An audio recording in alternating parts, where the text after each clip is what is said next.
We're going to start with this thing that JD Vance did in an interview talking about Kamala Harris. Is going to be number 8. There's so many facets to JD Vance. He's such a compelling guy, whether you like his politics or not, whatever. On social and podcasts, the guy just says stuff like he's Trumpian, but with a He's different thoughtful. voice. He's very Yeah, thoughtful. with a different voice. But Yes. listen to him talking smack about former Vice President Kamala Harris, the woman who his ticket beat, in a podcast interview today. This is number 8. How are you doing the job differently than Kamala did it? Well, I don't have 4 shots of vodka before every meeting. That's one way I think that Kamala really tried to bring herself into the role is these word salads, and I think that I would need the help of a lot of alcohol to answer a question the way that Kamala Harris answered questions.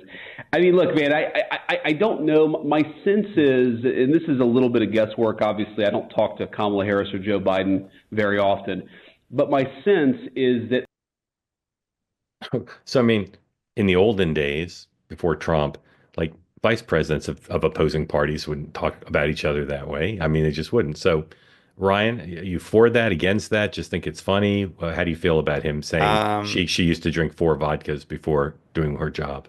I don't know if vodka is her drink of choice. Certainly at times it seemed like she was drinking something. I would sit there and say this, that I know JD a bit. I've known JD for a couple of years. JD is very funny, but he cannot do scripted jokes. He's not funny if you try to give him a joke and say this is a funny way. Hmm. And so it is refreshing. I could tell that he thought of this in the moment. So it's refreshing to see the real JD Vance come out because he is very funny. Some of it is very politically incorrect humor. It's not always going on the campaign trail, but this is fine. And I'm glad that he's actually being more of himself than he sometimes would have been when he first started running and trying to learn like scripted jokes. He was never good at that. Mark, to some extent, Trump has defined humor deviancy down, and everybody gets away with improper jokes more than they did before. But it doesn't seem to me Vance will pay a price for saying that. And if anything, people will think it's funny, as I think from the reaction of our community, some people on here did. What meaning, if any, do you attach to him saying what he said there? Nothing beyond what you said.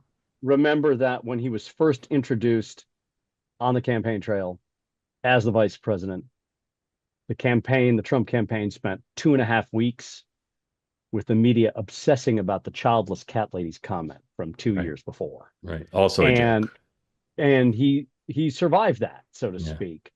And I think one of the lessons for the hyperventilation crowd and also for the elite media is that, and to the degree they're distinguishable, is that when you widen the Overton window, it stays widened. It doesn't shrink.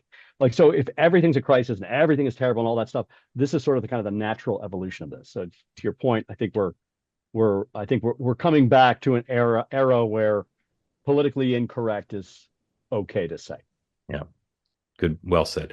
Just to be clear, I don't think the cat lady thing was a joke so much as a flippant remark. Not really a Yeah. joke.